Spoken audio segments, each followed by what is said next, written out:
Olá, eu sou Mila Maia, CEO do Instituto Millennium, e hoje eu estou aqui com a Priscila Chamas e com o Arthur Morrison para falar um pouco para vocês sobre o nosso último paper. O nome do nosso último paper é Fundo Eleitoral, o preço da democracia, um instrumento de perpetuação política.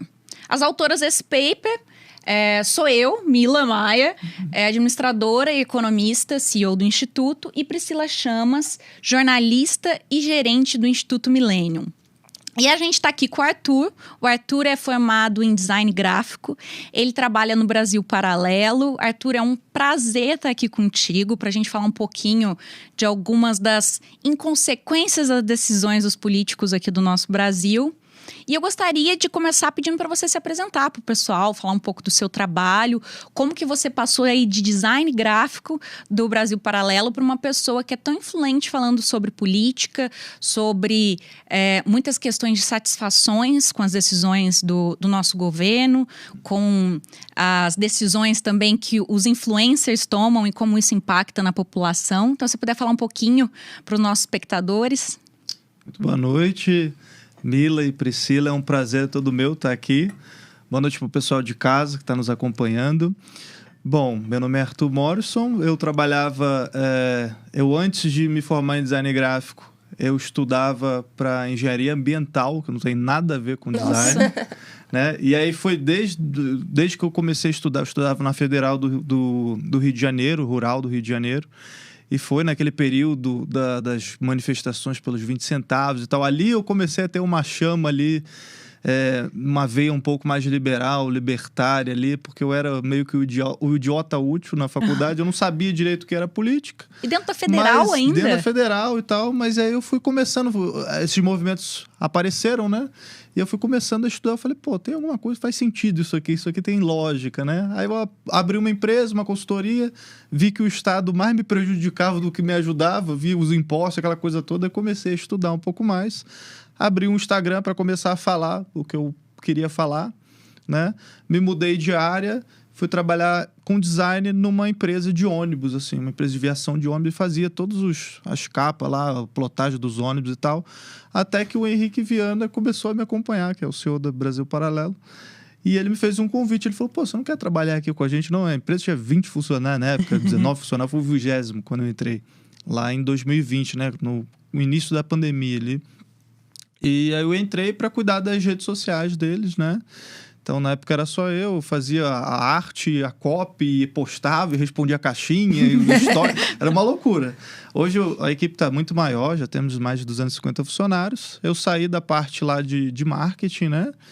E entrei na parte de programas, que eles me convidaram para, junto com a Lara Brenner, que é minha colega de bancada, a gente tocar um podcast que é o Conversa Paralela. E aí tô lá até hoje, a gente já fez mais de 50 programas aí.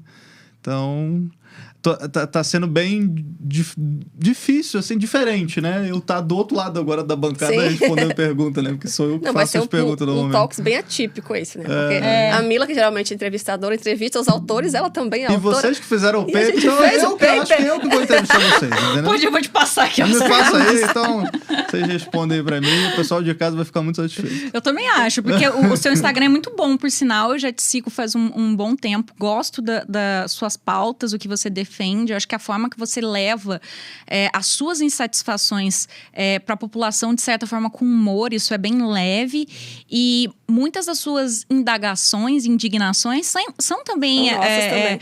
Do povo. Então, é um prazer você estar podendo falar com a gente aí sobre o fundão eleitoral, que também é uma questão que tem indignado muito dos brasileiros. Vamos começar, então, falando sobre isso pouquinho. Vamos sim. Então, a gente tem aí, né, o fundo eleitoral, para quem não sabe, é um dinheiro que é provindo do pagador de imposto, então, de nós, brasileiros, aquele dinheirinho suado, muitas vezes para quem é carteira assinada, 5 meses do ano, aí quase 6 meses do ano, que é só para pagar imposto. Esse teu dinheiro é utilizado para santinho, banderola, perfurite nos carros, tem vários nomes. Isso quando não tem caixa 2 envolvido, não, na melhor das hipóteses. Para isso, quando não é utilizado para ex-presidente presidente pegar jatinho para outro canto, fazer viagem de navio, né? Então, temos aí o fundo eleitoral, que ele é somente destinado para campanhas eleitorais. E também os partidos políticos, eles têm o fundo partidário, que isso é destinado para o partido como um todo. O fundo eleitoral, ele vem sendo muito discutido e a gente resolveu trazer isso para o nosso paper. Já é a segunda vez que a gente fala sobre fundo eleitoral esse ano. Primeiro, a gente trouxe para falar um pouco da questão do absurdo do valor, né? Que estavam tentando passar um fundo de 5,7 bilhões, se eu não me engano. E agora só 4 e pouco, né? Assim, Tá somente, quase tranquilo. 5, 4,9 bilhões. E a gente fez uma pesquisa no primeiro semestre. Até para quem nunca viu, está disponível aí no nosso site do Instituto Millennium. Essa pesquisa mostrou, em primeiro lugar, a gente foi ver se a população sabia desse valor de 4,9 bilhões. Boa parte da população não sabia. E da população que não sabia, chega a ser engraçado o quanto que eles acham que é o valor. Normalmente eles acham que é R$1.000 por candidato, até 100 Pô, mil, imagina, 50 R$1.000 mil. por candidato. Que sonho seria, não é não? Agora, para 4,9 bilhões, que eles ainda depois podem colocar, somar também o fundo partidário para ajudar na campanha. Então, assim, o que você acha desse dinheiro? Além das nossas pesquisas que mostraram que a população não concorda com esse valor, que ela acha uma vergonha, um absurdo, sendo que a gente tem tanto problema na nossa saúde, na nossa educação. Qual a sua opinião de brasileiro, trabalhador e uma pessoa que influencia os outros com os seus comentários? Bom, eu, assim como vocês e todo mundo de casa está nos assistindo, também sou pagador de impostos, né? Vai lembrar que tudo hoje tem imposto, qualquer produto que você compra, né? Tem aquele imposto que você não enxerga, então o pobre paga proporcionalmente muito mais impostos que o rico, né? E, para mim, eu acho que é um absurdo. Eu sou o radical do não deveria nem existir o fundão. Para mim, eu acho que já é inconcebível a própria ideia de ter um fundo, acho que isso a gente concorda. né, para ser utilizado ali por políticos, eles que já aumentam os próprios salários, já ganham muito dinheiro às nossas custas, né? Já tem o fundo partidário. Para poder, às vezes, só o quê? Passar um monte de lei positivista que mais atrapalha a nossa vida do que nos ajuda, né? Então, eu sou bem partidário da exclusão do fundo. Mas se ele precisa... São só 4,9 bilhões, né? Pô, só 4,9 bilhões, né? Que são utilizados para sabe-se lá o quê, né? É igual quando a gente fala, por exemplo, sei lá, de PVA, de IPTU também, que o pessoal fica falando, esse é um tipo de imposto que é utilizado para iluminação pública, para conserto de calçada e tal. E aí quando você vai estudar, porque o pessoal realmente acha isso, né? Você vai e pergunta para qualquer um, não, mas isso aí precisa ter porque é para conservar as vias públicas. E aí você vai ver que não é bem assim, né? Que é mais para gerar caixa mesmo, pode ir pro bolso do político ali, ele usa porque ele quiser. Ele pode tomar decisão, né? E, assim, quando eu discuto com amigos que trabalham dentro da política, muitas pessoas que são formadas em direito, ou elas foram doutrinadas ou acreditam que esse fundo eleitoral ele é necessário para a democracia. Ou seja, que você tenha representantes ali, seja por raça, sexo, ou muitas vezes o valor do patrimônio, pessoas mais pobres, que elas estejam representadas se elas ali no Congresso, caso elas não tenham dinheiro, assim. Não tinham condições. Você acha que é isso mesmo que acontece, Pri? Me explica um pouquinho sobre a função que eles supõem que deve ser o fundo eleitoral e se isso realmente acontece. O famoso expectativa e realidade. Né? Então, a expectativa é exatamente isso que você falou, Mila, que os mais pobres teriam mais acesso, né, a fazer uma campanha política, as mulheres, as minorias, tudo muito lindo, não? Você vai falar que é contra o fundão eleitoral, né? Os defensores vão cheio de pedras na mão. Você não quer que as mulheres sejam eleitas, você não quer que os negros tenham espaço. A teoria é linda, mas a gente foi ver na prática se realmente isso aconteceu e a resposta é não. Quem ganha mais fundão eleitoral são os homens, são os brancos, são os ricos e são os candidatos à reeleição. Então, que renovação é essa, né? Que democratização do poder é essa que dá mais dinheiro para quem já tem dinheiro e para quem já está no poder? Então, no final das contas, A realidade é que o fundo eleitoral é uma forma da sociedade financiar a perpetuação dos mesmos políticos no poder. Isso, inclusive, Mila e Arthur, quando a gente começa a discutir fundão, claro que a primeira coisa que salta aos olhos é o valor. Nossa, são 5 bilhões de dinheiro público, né, jogados, né, ao léu. Eu não queria gastar meu dinheiro com isso. Lembrando que depois do dia 2 de outubro vai estar tudo no chão, Tudo né? no chão. No mas lixo. assim, tem uma consequência que não é direta, mas que acho que até mais grave, que são os incentivos que esse fundão causa, né? Primeiro, que a gente já falou, que os mesmos são eleitos indefinidamente. A gente vai ver... Eu tava olhando, os 27 primeiros beneficiários do fundo eleitoral são candidatos à reeleição. Ou são políticos profissionais, né, digamos assim. Tem, por exemplo, o exemplo do Lula, por exemplo, ele não é reeleição, mas ele é um político profissional. Então, assim, os 27 primeiros, que mais ganham o fundo eleitoral, tem esse perfil. Na reeleição porque ele estava preso, né? Porque ele estava preso, eu não lembro.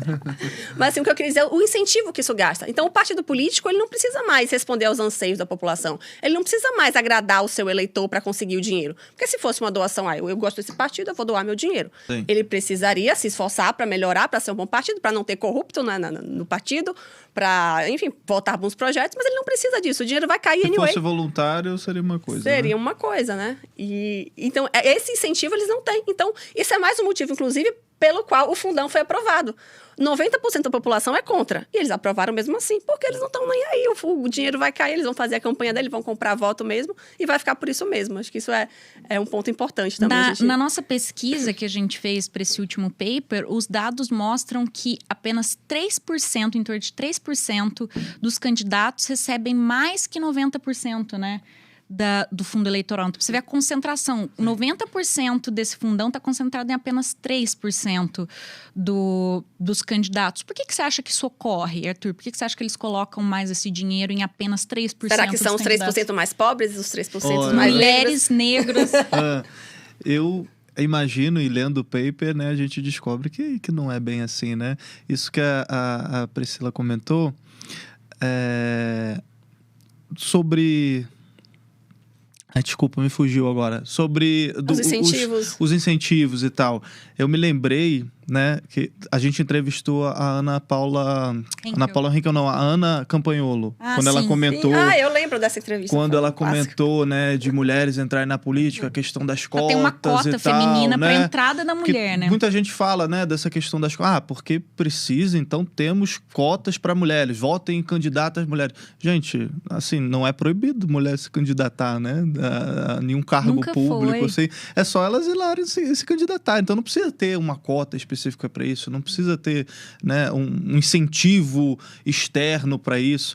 Eu me lembrei também, a gente fez um documentário recente que foi o Crise dos Três Poderes, né? A gente entrevistou vários, inclusive ex-ministros do STF, falando de ativismo judicial. É engraçado a gente ver como os próprios poderes não conversam entre si ali, e aí os próprios ex-ministros um fala... fã dos documentários de vocês, viu? Pô, muito Por obrigado. sinal, manda um abraço pro seu Dimas Maia aí, ó. Seu Dimas, pô, fico feliz que você curte o conteúdo, né? Que você é um assinante aí da Brasil Paralelo. Ele vem sempre contar alguma história com base em algo que ele assistiu que legal, de vocês. Que bacana, que bacana. E aí a gente entrevistou vários, inclusive ex-ministros do STF, às vezes um fala um negócio, o outro fala outra coisa, você vê que não conversa ali, né? E teve um ponto do documentário que me deixou, assim, perplexo, que eu realmente não sabia. A gente sempre fala nas eleições de, não pense só no presidente, não pense só no executivo, a gente tem que renovar o legislativo, né? Temos que, sabe, olhar para o Congresso, ver quem que você está votando.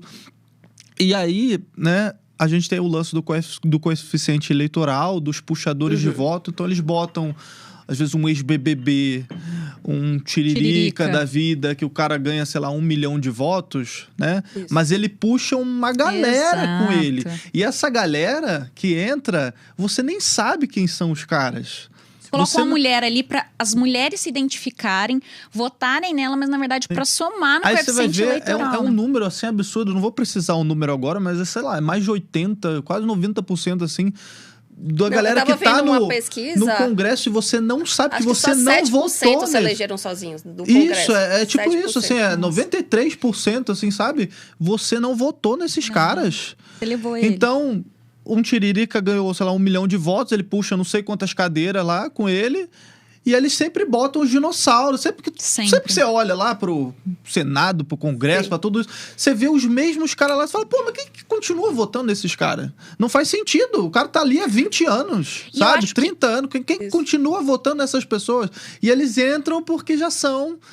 Né, ali já fazem parte do jogo político. E então é muito interessante isso que você está falando, na verdade, tem total relação com o fato da aprovação desse fundão, né? Porque, assim, você vai... A nossa pesquisa, que foi para perguntar para as pessoas na rua. Mesmos caras, então, você vai perguntar para a pessoa na rua... O que você acha de um fundão de 4,9 bi? Você concorda? Não, absurdo. Isso é unânime, unânime. Mas então, se a população em massa não concorda, por que é passado? Porque quem a gente tem no Congresso que vota as leis, eles não representam. Eles não representam a população real.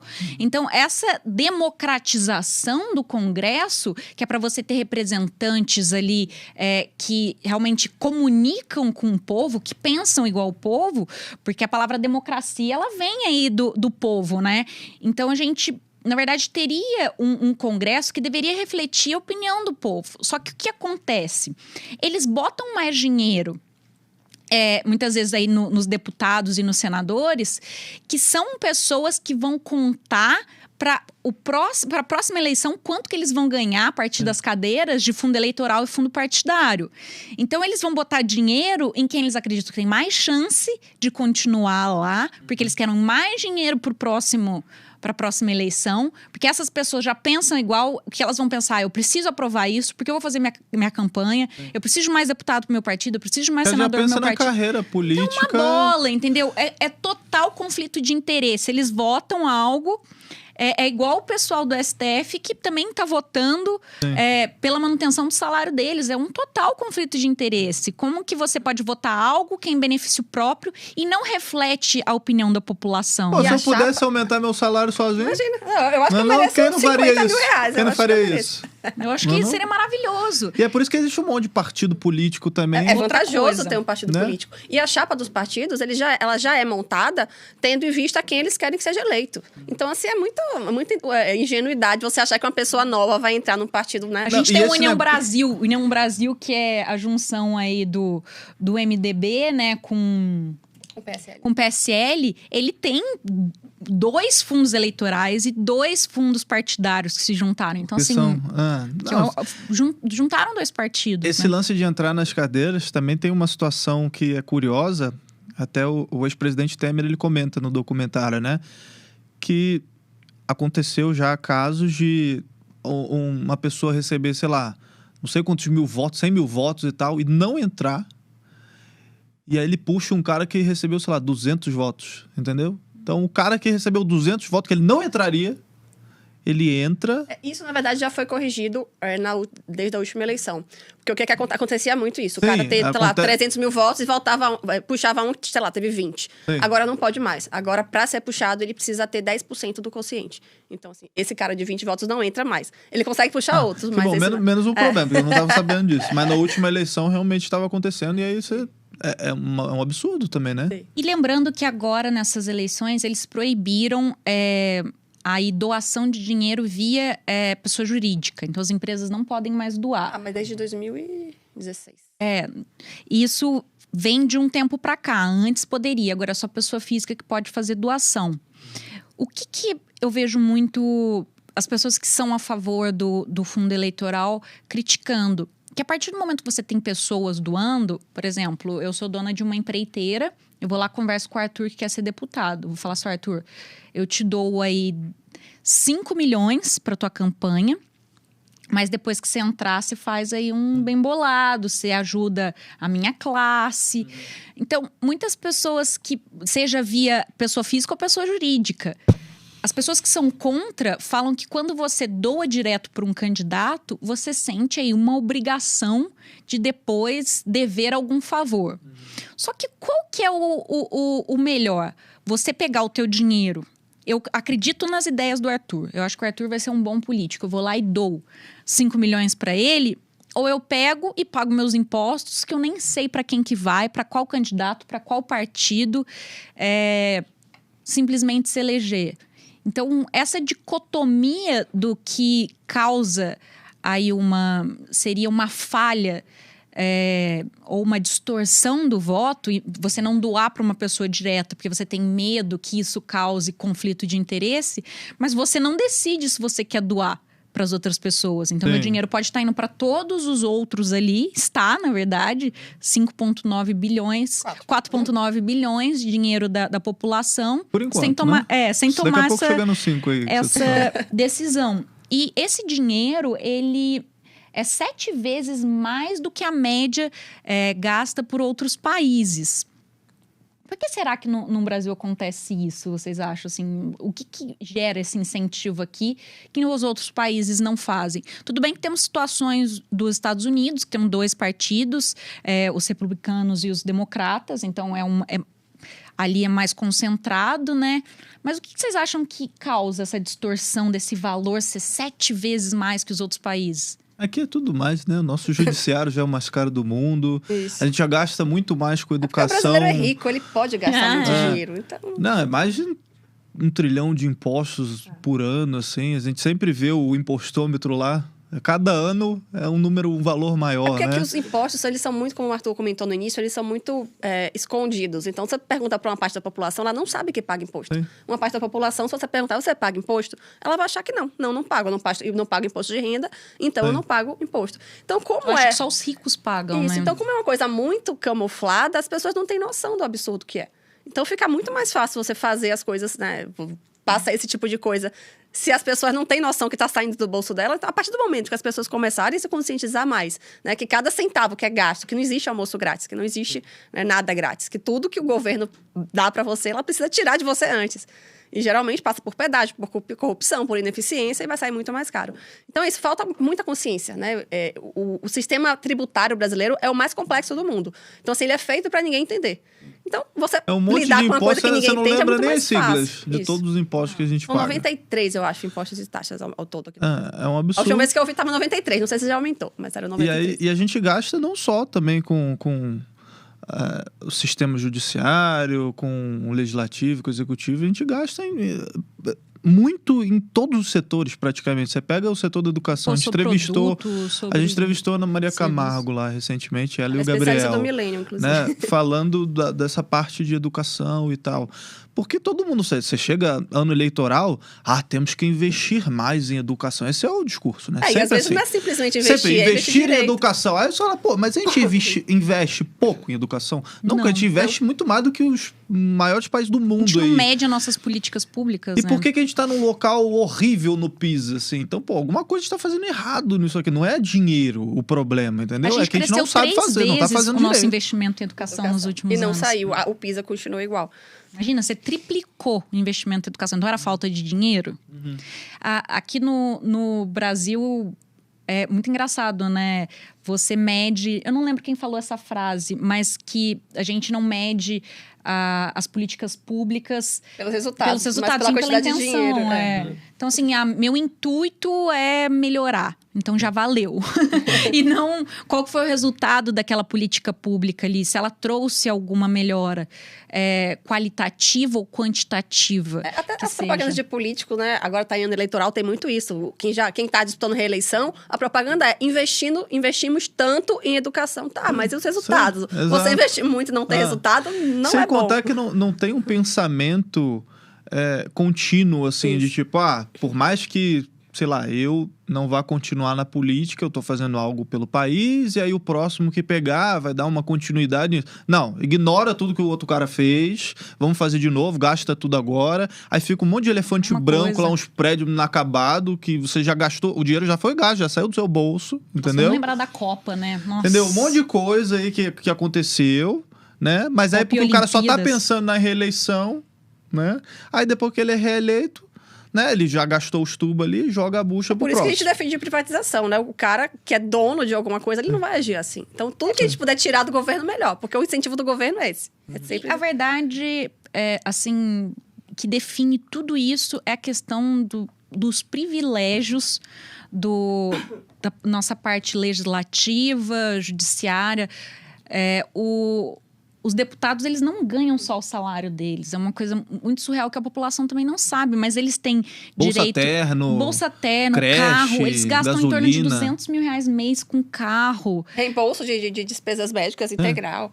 Então, assim, é muito privilégio, é muita coisa a mais, enquanto a população está minguando aí, muitas vezes, na questão da fome, da saúde, um sistema de saúde que o pessoal adora vangloriar, que o SUS é de graça. Não é, gente, o SUS não é de graça, tá todo mundo pagando, você está pagando com o teu imposto.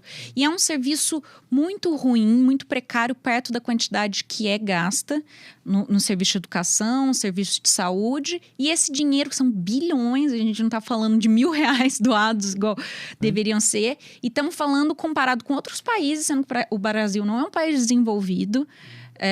A gente gasta aí 7 vezes mais que os outros países. Então, será que é uma questão mesmo ali estrutural, ou como os políticos veem que eles estão acima de qualquer pessoa, né? Então, como eles são pessoas ali privilegiadas e merecem mais na hora de se candidatar, na hora de ganhar o salário, na hora de pagar o imposto, e a população, a grande massa que paga esse valor, ela não está tomando decisão, ela não está concordando com as medidas.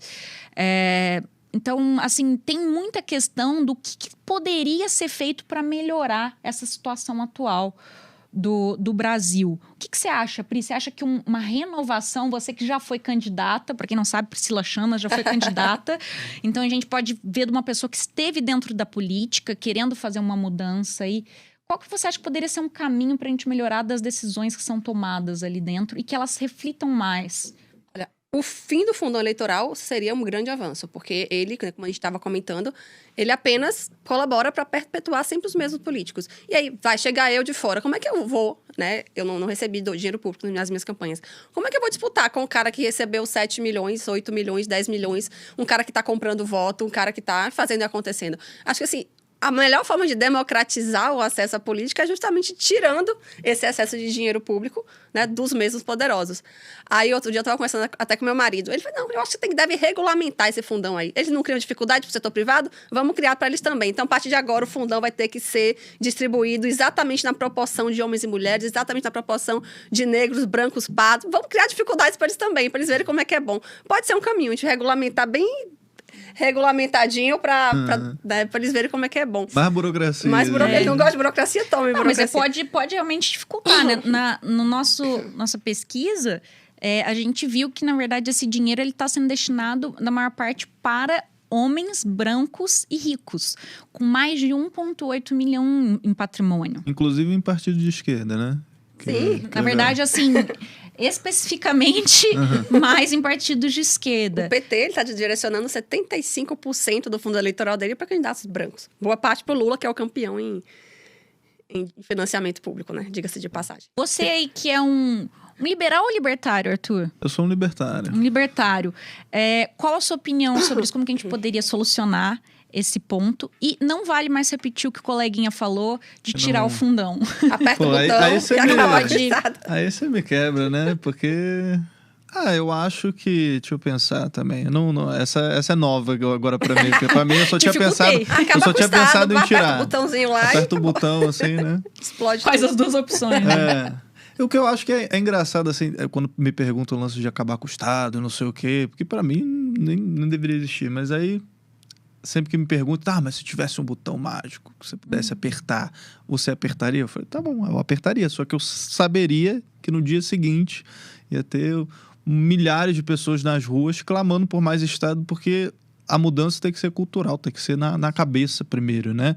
Então, tem muita gente que ainda defende muitos desses... A gente falou do SUS, essas coisas, porque a galera não costuma pensar que é mais fácil eu pagar direto por algo do que eu pagar ao Estado para o Estado pagar esse algo, né? Porque o pessoal já está pensando, porque e quem não tiver condição, como é que vai fazer? Como é que vai pagar a saúde e tal? Cara, mas tira imposto, é tudo muito caro. Mas um parêntese na sua fala, na verdade, as pessoas pensam assim justamente por uma revolução cultural da linha de Gramsci, que na verdade... levou esse pensamento que é necessário. Que é mainstream, né, hoje em dia. Então, por mais que tenha que mudar a cabeça das pessoas, elas foram doutrinadas nessa linha de pensar que o Estado é necessário, que o capitalismo é ruim, que o empreendedor ele é mau. Mas isso a gente já melhorou muito de 10 anos para cá. A gente tá avançando, né? O Brasil Paralelo tem um contraponto. O Milênio tem feito um bom trabalho. Ainda não é mainstream, mas já tem um temos institutos aí fazendo contraponto. Se você fosse falar de privatização da Petrobras há 10 anos, você já tinha de louca. Acho que principalmente depois de 2013, o lance temos a Dilma também, né, que colaborou bastante para a difusão das ideias. A Dilma ela foi fez a tudo ao principal contrário e precursora provou que não funciona. Então... pelo crescente conservador e liberal no país, assim, né? Exatamente. Mas voltando para o lance do fundão, eu acho que, assim, se for para optar, que seja voluntário, né? De empresas patrocinando os candidatos que mais gostam e tal, os partidos que mais gostam. Eu acho que é impossível fugir da questão do conflito de interesses. Acho que isso vai acontecer de qualquer forma. Mas fiscalizar e punir. Né? Sim, eu acho que... mas a gente sabe como é que funciona. Depois, né? Mas a gente sabe como é que funciona as coisas nesse país, então eu acho bem difícil essa situação, porque a gente já sabe que o sistema é todo engendrado para essas coisas acontecerem também, né? O Arthur liberal que usa... Quem faz rir tem que fazer rir, né? Então... tem muito liberal, inclusive, né? Que é contra o fundão, mas utiliza o fundão justamente com o argumento de mas se os outros estão utilizando, eu vou utilizar também. Precisava da mãe falando, né? Minha mãe você não é todo mundo. Minha mãe fala assim, se todo mundo pular da ponte, você vai pular também? Sim, minha mãe falava também. Então, assim, eu vejo também muito liberal disfarçado aí. Eu entendo que é difícil, igual a Pri comentou você tem um partido que recebeu milhões e o meu não recebeu nada. A questão da competição ali, é claro que... Eu acho que as campanhas não precisam ser tão caras. Sim, né? sim. Eu fiz campanha com 100 mil reais. Isso é super pouco, tá, gente, para uma campanha política. E não foi por falta de dinheiro, sabe? Acho que dá para fazer campanhas mais baratas. Quanto que as pessoas gastam, em média, Pri? Pro pessoal de casa ter Vou responder com dados do próprio paper. Em média, os candidatos à reeleição, eles recebem 1,3 milhão para fazer campanha só do fundo. Você pega a própria campanha do Daciolo, em 2018, que ele não gastou, sei lá, muito menos do que... Eu não lembro quem que gastou mais agora, não sei se foi o... não vou me lembrar, assim. Mas teve uns que gastaram, sei lá, 50 vezes mais e ele, ele subiu bastante por causa dos memes também, porque a galera, vou votar nele, porque eu não quero votar ninguém, não sei o quê. Claro, mas ele cresceu ali, ele nem gastou tanto, assim, comparado, sei lá, a Marina aos outros, entendeu? Exato, as redes sociais. Eu tava vendo, a segunda candidata que mais gastou foi a tal da Soraya. Ela gastou com o quê? Ela gastou 30 e tantos milhões já de fundo eleitoral com campanha política. E qual expressividade política? Não tem expressividade. Então, assim, dá pra fazer uma coisa... Tem carisma, direito. E é isso, como não é um dinheiro que não tá saindo do bolso deles, né? Eles simplesmente gastam. Se tivesse saindo do bolso, não, peraí, vamos ver, né? Tá valendo a pena esse investimento? Acho que precisa otimizar isso aí e fazer campanhas mais baratas, porque... Esse é o ponto. Se a gente quer renovação lá dentro, é muito triste pensar nisso. Se pessoas que... Eu conheço, assim, sou amiga muito próxima de deputados que estão ali dentro e eu vejo que quando eles vão votar, eles votam com dados, eles votam com consciência. É uma decisão não baseada apenas no interesse de grupos, não é uma decisão baseada apenas em princípios e valores, é com dados. Se fizer isso, vai acontecer isso. Um ótimo exemplo é o exemplo do piso dos enfermeiros. Muitos deputados foram contra, justamente porque eles sabiam que ia acabar ocorrendo demissões. Não era uma coisa... Acho que foram uns 10 que foram contra. Muito do que votaram, os que votaram contra, a maioria sabia que era por questões, assim, do que ia impactar, das consequências, né? Então, se a gente quer renovação ali dentro, juntando com a minha última pergunta para você, não seria melhor utilizar o dinheiro também... a favor dessas pessoas que lá dentro vão conseguir melhores resultados para a população, entendeu? O dinheiro privado que você fala. Não, o fundão existe. Tá. Essas pessoas que poderiam votar melhor estando no Senado e no Congresso, para poder aumentar a quantidade de renovação Tipo, usar política. o fundão só um pouquinho ali pra se eleger, depois eu faço. Não, usar o que tem direito, ir para lá para poder bater de frente e ter mais gente para votar depois por melhoria. Será que a gente não conseguiria impactar mais? Vamos supor, se a gente pegasse os candidatos liberais e libertários que temos, e desse total desse fundão aí fosse, sei lá, 200 milhões ao todo para todos esses candidatos, e a gente conseguisse levar mais candidatos para dentro do Congresso, o que eles poderiam evitar de pautas lá?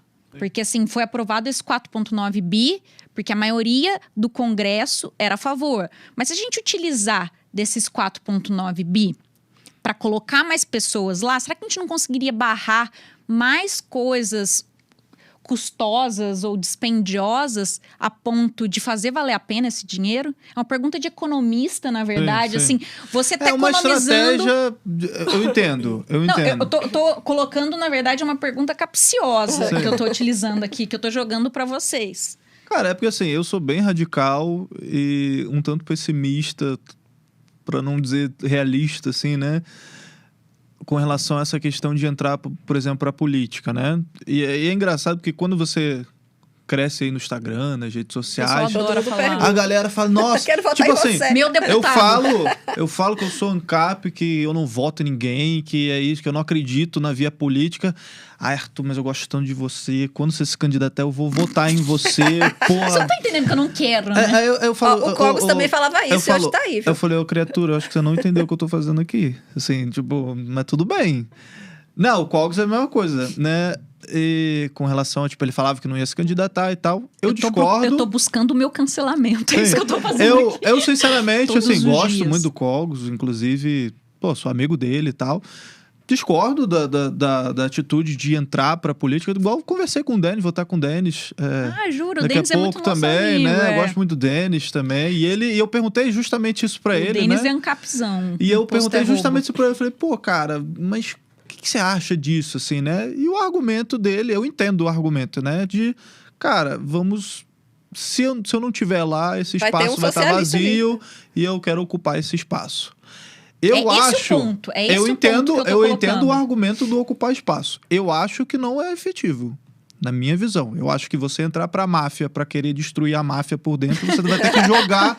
Você vai ter que jogar o joguinho do Estado, não da necessariamente. política. A quantidade de projeto ruim que já foi barrado lá no Congresso por causa dessa meia dúzia que entrou pra Sim, por isso que eu entendo o argumento. E eu não vou ser contra, assim. Sabe aquele filme eu não vou apoiar. Infiltrados na clã?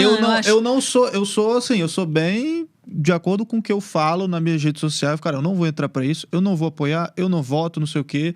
O meu objetivo é cultural, é mudar a mentalidade. Eu acho que eu sou muito mais efetivo fazendo isso do que entrando pra política. Eu, Arthur.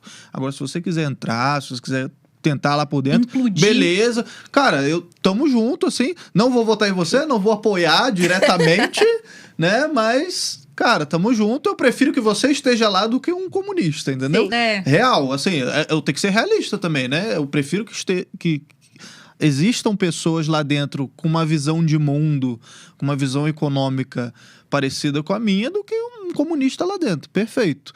Mas ainda assim eu não acho que seja efetivo até pelo próprio desenho do sistema, do Estado, de como ele se dá, entendeu? Uma coisa que eu fico bem triste, assim, muitas pessoas que hoje em dia são mandatários políticos, assim, eles, não muitos lá dentro, mas muitos amigos meus viraram mandatários e pessoas que eu tinha certeza que fariam a diferença, fizeram a diferença, mas desistiram, estão saindo da política, fizeram um mandato de 4 anos e estão saindo. E boa parte da justificativa deles eram pessoas de renovação, pessoas que não eram políticos de carreira, entraram para fazer a diferença, tentaram passar pautas, barrar pautas, e eles falam, Mila, cansei de dar murro em faca. Sim. Porque você não consegue nem barrar. O próprio Salim Matar, que entrou na parte de privatização lá, sabe, ele viu e falou, cara, não vai assim pra frente. Ele entrou pra tentar privatizar o negócio, desburocratizar o negócio. Já faz um barulho ali. Um deputado pegar o microfone do plenário e defender coisas liberais, libertárias, já é um grande avanço. Já faz, né, as ideias meio que circularem na população. Eu acho que tem sim uma importância ocupar os espaços, que sejam 5, que sejam 10, ano que vem, na próxima eleição aumenta para 15, depois pra 20. Eu acho importante ele lá, por parte. exemplo, falar. Mas ele tá falando ali para um monte de deputado que a maioria nem pensa Ele não tá como falando ele. pro deputado, ele tá falando Pro povo, pro beleza. povo. Mas ele pode fazer isso no YouTube. É isso que eu tô falando, entendeu? é uma outra Mas se via. o povo não é assim, é uma aquela outra questão que a via. gente falou. O povo, ele tem que mudar essa mentalidade, mas também não ficar só naquela esgotosfera de debate. Tem que ter alguma coisa para poder pressionar esses políticos. A gente estava conversando antes de vir para cá, que eu falei para a Pri, eu falei assim, eu já fui uma pessoa de muita crítica dos governos em ação, sejam governos de direita ou de esquerda. Mas hoje em dia eu já analiso não só quais foram as benfeitorias, o que conseguiram passar, mas o que conseguiram barrar também. Isso a gente não vê com tanta facilidade. Então a gente vê, por exemplo, não fizeram todas as privatizações que a gente esperava. Mas será que não teve alguma coisa que barraram ali que era... seria muito prejudicial também que a gente não vê. Então, temos ali vários ministérios que são desenvolvimentistas, que estão focados a curto prazo, e pessoas boas que poderiam aprovar muito mais coisa do que aprovam, mas, na verdade, estão tentando conter um mal. E eu vejo assim, se tivermos mais políticos, mais pessoas ali no Congresso que possam barrar coisas ruins e aprovar coisas boas, melhor. Mas hoje em dia todo um movimento ali centro-esquerda, se eles tiverem ali a conversa entre eles, eles passam e aprovam. Mas, na verdade, for. a maioria dos deputados, eles não são nem de centro, nem de esquerda, nem de nada. Eles são simplesmente fisiológicos. Eles vão defender o que der mais votos, o que conseguir manter eles no poder. Então, assim, ainda tem isso, né? Se de repente o liberalismo virar, né, o mainstream, eles vão virar liberais, sem a menor cerimônia. Acho que eu não tenho nenhuma dúvida disso. E o que o Arthur falou foi importante, porque o Chile, por exemplo, eles passaram pelo liberalismo da forma errada. A população não ansiava isso, a população nunca, né, tinha pedido por isso, e veio uma ditadura e pau, liberalismo econômico. Então, eles associaram, né, passaram todas essas décadas associando o liberalismo com uma coisa ruim, uma coisa que fazia parte da ditadura. Não houve uma mudança cultural. E quando eles tiveram a oportunidade de desfazer tudo, eles estão desfazendo. Graças a Deus não aprovaram a Constituição, mas estão, né, passo a passo, destruindo, né, as coisas que foram construídas justamente porque não houve essa mudança cultural. Então, é importante, muito importante ter a mudança cultural, muito importante informar as pessoas. E só para deixar claro pro pessoal de casa, antes que me cancelem também, né? Eu não sou contra você querer se candidatar, você querer mudar aí o cenário com essa ação maior, né, por dentro, né, do Estado e tal. Eu não sou contra isso. Eu só acho, na minha opinião, que isso não é tão efetivo. Eu prefiro atacar pela via cultural, que é o que a esquerda fez durante todas essas décadas. Então, e as pessoas acham que é fácil, não é fácil e quando eu falo, essa parte cultural. E quando eu falo, por exemplo, e não é só porque eu trabalho lá, mas é porque antes eu já era membro, eu já era fã da Brasil Paralelo. Cara, é uma das poucas empresas assim que não recebe dinheiro público nenhum, que é tudo financiado pelos membros, e a gente tá lá e, cara, a ideia é realmente mudar a cultura do país nas próximas décadas. O trabalho que a gente tá fazendo lá não é pra minha filha ver, sabe? São baby steps. É lá pra frente, entendeu? A gente já cresceu. Se for pegar o crescimento da BP, né? A gente tem 6 anos de empresa, né? A gente cresceu nesses 6 anos mais do que os 6 primeiros anos da Rede Globo, por exemplo. É claro, a gente olhando a Rede Globo hoje e a BP hoje, não tem como comparar, né? O nosso é o segundo maior streaming do Brasil. A gente só perde para Globo. Não tem como comparar também a questão de assinante. Mas a gente vai chegar lá. Porque esse é o objetivo, é um passo de cada vez. É mudar os bons valores, as ideias e os sentimentos no coração de todos os brasileiros mesmo. Então, quando a gente lançou, por exemplo, uma série Brasil, que a gente lançou recentemente essa semana... Vocês estão dentro das escolas, cara, com isso. As pessoas não têm noção dos nossos pais fundadores. Você vai nos Estados Unidos, a gente fica com uma síndrome de vira-lata tremendo aqui, que tipo, olha, os Estados Unidos é uma puta nação, porque olha lá, eles têm o George Washington, todo mundo sabe quem foi o Hamilton, faz musical do cara. Ninguém sabe quem é o Bonifácio, o que o patriarca da independência fez, sabe? A gente entrou nas escolas, das crianças, mesmo, entendeu? A gente perguntou para as crianças, me diz um herói nacional. As pessoas, é Lula, é Bolsonaro, é Neymar, é Anitta. Você tá entendendo? Então, assim, não tem uma noção histórica, ninguém sabe da onde a gente veio. Então, se você não sabe nem de onde você veio, como é que você vai saber para onde você quer ir? E Arthur, falando nisso, por que você acha que não só essas questões, vamos aí pegar bem a grosso modo direita e esquerda, por que tem tanto esse cancelamento da direita? Por que vocês foram tão criticados por levar esse conhecimento para dentro das escolas? E por que muitas vezes esse tipo de coisa que a gente está comentando, que é sim uma forma de revolução cultural, que seja que a gente está educando na base, está explicando as coisas na base, que seja por via de baby steps. Por que você acha que acontece tanto isso? E por que tem muitas pessoas aí que têm uma revolta contra o BP?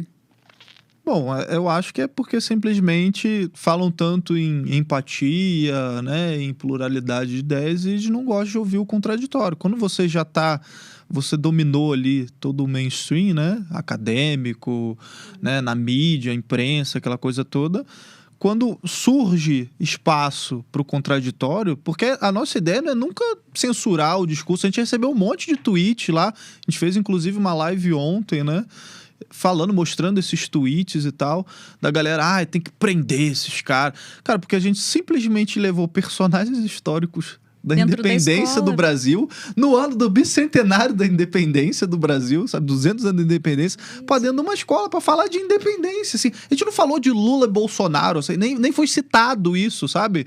Não é o objetivo, não é para falar de eleição, não é para falar de política. Cara, a gente foi falar da história do Brasil.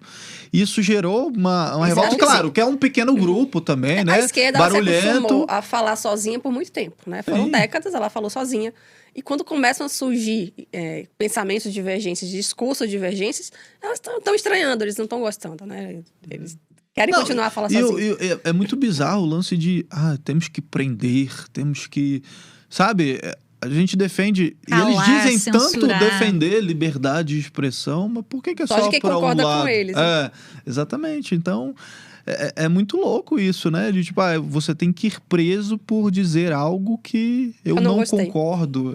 Eu me senti ofendido, assim. Cara, ninguém tem o direito de não se sentir ofendido, não, sabe? Não existe isso. Não tá na Constituição ainda, né, esse direito. E eu vou te falar, eu acho muito bacana esse trabalho que não só o pessoal do Brasil Paralelo fazem, mas você mesmo no seu próprio Instagram. É muito a ideia que a gente tem dentro do Millennium. Toda essa leva aí de policy paper que a gente fez, já estamos no 14º paper, né? E agora a gente está também com as notas técnicas, que são algumas explicações bem técnicas para elas estarem ali dentro do Congresso ou para aprovar ou barrar algo que esteja tramitando. E esse tipo de conversa que a gente tem, a gente faz também só podcast, faz alguns debates, alguns eventos. Tudo isso aproxima as pessoas. É justamente para a gente explicando as coisas aos poucos. E também nossa visão não é ser revolucionário, sabe? Fazer uma mudança que vai acontecer em um ano, em um mês. Vamos pegar em armas. Não. Mas é impressionante. Por exemplo, quando você fala de privatização... as pessoas, você pega uma pessoa, ela vai falar assim, eu sou contra a privatização. Mas se você explicar para ela... Nem sabe o que é privatização. O que vai acontecer na queda de preço de gasolina, queda de preço de energia, o que pode possibilitar alguma questão de concessão que poderia ser geração de emprego. Quando você começa a explicar por dados... a população entende. É a mesma coisa do fundão. Quando você explica para eles o que está acontecendo, a questão da PL dos enfermeiros, que gera aí demissões, por que gera demissões, o que um piso lá salarial... atrás mesmo, reforma da Previdência também, que a galera não entende. Outra questão. Era uma loucura, assim, você vê que era um... Já que era contra, né, as pessoas queriam se aposentar. Você vê que era uma situação ali que ia estourar, que não tinha como, tinha que reformar. E o pessoal, porque isso é um absurdo, não sei o quê e tal. Você mostrava os dados, assim, as contas, né? A matemática ali, tipo, na frente. Aí a pessoa discordar, não, eu discordo dos fatos, assim. Eu não quero ver isso. Então, é um trabalho árduo. Assim, eu e a Pri lá no Millennium, a gente sabe, por meio de redes sociais, esses papers, os debates que a gente leva, os eventos que a gente faz. A gente já fez um evento com o Tom Palmer também, que era só voltado para jovens. A gente fez recentemente um com também o Campos Neto, do Banco Central, vamos fazer um com o Paulo Guedes. Tudo isso para aproximar as pessoas da realidade. Porque não adianta... Para não ficar no discurso muito academicista também, né? Porque fica um discurso muito elitizado e a galera realmente não entende, não consegue... Não é palpável, né, pro povo. E a população fica com aquele antolho, Sim, assim, sim. andando só... pensando no próprio umbigo. Então, eu quero... simplesmente, eu tenho que preocupar com o meu auxílio Brasil, que seja aqui, ou eu tenho que preocupar... É uma questão igual se eu não me engano, foi um pessoal do PSOL, que eu até, muito tempo atrás, fiz um tweet disso, falando que se dane a bolsa de valores. Eu não invisto, eu não sou rico, não sou milionário. E eu fui explicar o porquê que a bolsa de valores, ela tem importância até para uma pessoa, um trabalhador que seja. O que ela muda na questão da economia, geração de emprego, questão do câmbio, se entra mais dinheiro aqui de investidores, como que vai atrapalhar no preço do biscoito dela ali no supermercado. Então, essa aproximação que se faz dos fatos, dos dados para a população, levar para a criançada ali dentro, é um trabalho árduo.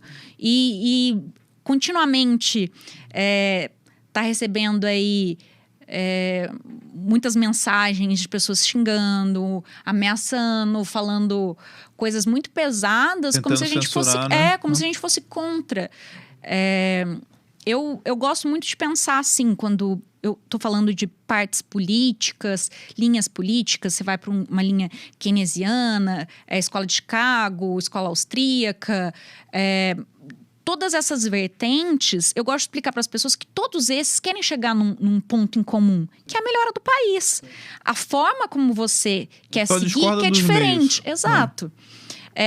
Então, as pessoas acabam confundindo direitos humanos com o meio da política. Então, fundo eleitoral, Auxílio Brasil, essas questões, a gente não está discutindo direitos humanos. Todo mundo é a favor de direito humano, independente da linha. É mais qual que é a metodologia que lá na frente pode impactar positivamente para a melhora do país. Essa questão do nós contra eles... Eles confundem muito. Assim, você ser contra uma certa política pública com você ser contra... aquela categoria. Por exemplo, somos contra o piso do enfermeiro. É porque a gente não gosta de enfermeiro. A gente odeia que todos pensamento tão é um pensamento míope, muito... assim, é igual, sei lá, você falar que é contra o feminismo, por exemplo. Porque você é contra as mulheres. Então você é a favor que homens dê tapa em mulheres em casa. Feminicídio, isso, né? Aí tu fica, confundem o isso? feminismo Pelo amor com de Deus, assim, feminicídio. não, cara. Eu só sou contra a agenda, o movimento, assim, não tem nada a ver. Teve uma época que se ventilou acabar com o Ministério da Cultura. Vocês são contra a cultura. Não, pelo contrário, a cultura é uma coisa popular, que vem da população. Não pode vir do governo. Não pode ser imposta de cima para baixo. Se o pessoal soubesse o que eu acho do MEC, então... Você é contra a educação. Eu sou contra a educação. Pessoal, o papo tá muito bom, mas infelizmente a gente tem que encerrar. Passamos até um pouquinho do nosso horário, porque a conversa é muito boa. Só. Arthur, agora a gente vai continuar lá no seu podcast, a nossa próxima conversa. Com certeza. Gostaria de te agradecer, foi muito bom. Eu acho que você tem uma capacidade maravilhosa de se comunicar com a população e levar coisas relevantes. Não só que você acredita. Porque eu faço um monte de meme, assim, eu fico, nossa, eu solto um monte de meme, tá ligado? Mas, olha, uma coisa Mas uma forma de comunicar que funciona. Uma coisa que eu acho muito importante, que nem todo mundo entende. No meu primeiro ano de faculdade, primeiro semestre, eu tive uma disciplina. Olha só, eu tava encerrando e agora eu vou palestrar de novo. Vamos lá. Sobre comunicação. As pessoas acham que o mais importante da comunicação é ou a mensagem, o que se fala, ou quem tá falando, o canal, mas nunca é o receptor. Então, você sabe com quem você fala. Você se comunica com o seu público. Então, você está preocupado com quem recebe. Você adequou seu discurso a quem recebe. Então, para mim, isso é uma arte de comunicação muito boa.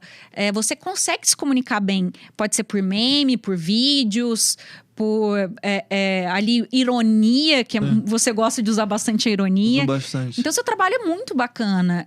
Ser uma pessoa que distribui informação, e como eu disse, não é fácil, porque você vai ter cancelamentos, vão ter pessoas que vão te amar, vão ter pessoas que vão te odiar, mas ser um agente de informação preocupada na informação de qualidade Se a gente tivesse mais pessoas assim, com certeza a gente estaria aí um pouco mais avançado nessa nossa caminhada.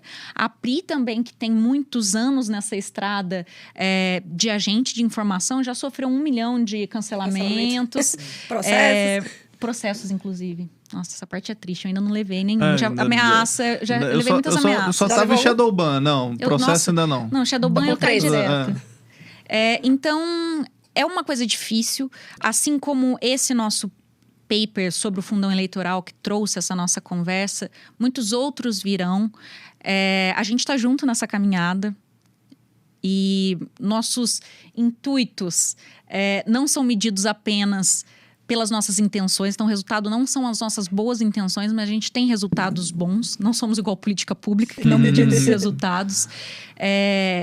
Ter uma informação de qualidade, uma educação de qualidade para levar para o povo, dar trabalho, pesquisa, pessoas bem capacitadas. Então, que seja o nosso primeiro de muitos momentos juntos. Também gostaria de agradecer Priscila Chamas, que é maravilhosa, uma mudança aí no nosso milênio. Obrigada, eu que agradeço. E ficamos aí para a próxima. Muito obrigada a vocês que nos assistiram. Arthur, quais as redes sociais para o pessoal te acompanhar? Então, pessoal de casa, primeiro agradecer, né? Agradecer vocês duas, foi maravilhoso o papo, adorei conhecê-las. E pro pessoal que tá me acompanhando de casa, primeiro, antes, só um recadinho rápido. Olha, eu sei que tem muita gente que quer falar na internet e às vezes tem medo dos julgamentos, tem medo do cancelamento. Se todo mundo gosta de você é porque você tá fazendo alguma coisa errada. Então, cara, você vai ser sempre julgado, independentemente do que você faça. Por mais que você fique calado, as pessoas vão te julgar. Nossa, olha aquela pessoa toda calada ali, não tá fazendo nada. Você sempre vai ser julgado. Então, fala, cara.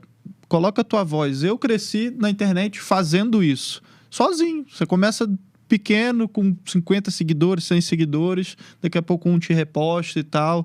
Você cria uma rede ali e você fura aquela espiral do silêncio que a esquerda acaba colocando a gente lá, porque a gente acaba não tendo voz por medo desses cancelamentos, por conta de uma minoria barulhenta. Então, faz o teu trabalho, espalha a tua mensagem, que as pessoas naturalmente vão parar para te ouvir. E se você gostou do podcast aqui também, agora eu já tô meio de host aqui da parada. Fica à vontade, você me desculpa, mas... Não, é só para agradecer redes mesmo. E se você gostou também do podcast, gostou da minha participação aqui, tem a minha rede social lá no Instagram, tô bem mais ativo no Instagram hoje em dia, que é Arthur Morisson, Arthur com TH, Morisson, Morisson. Valeu. Muito obrigada, Arthur. Pri, divulgue também o seu trabalho. Você que é ativa nas redes sociais. Priscila Chamas com 2 M's. Estou no Twitter, no Facebook, no Instagram. YouTube ainda está pouco movimentado, mas eu quero voltar a movimentar. Mas também acompanho meu trabalho no Milênio, né? Eu trabalho com a Mila no Milênio. Então, é isso aí. Muito obrigada, gente. Nos vemos até o próximo episódio.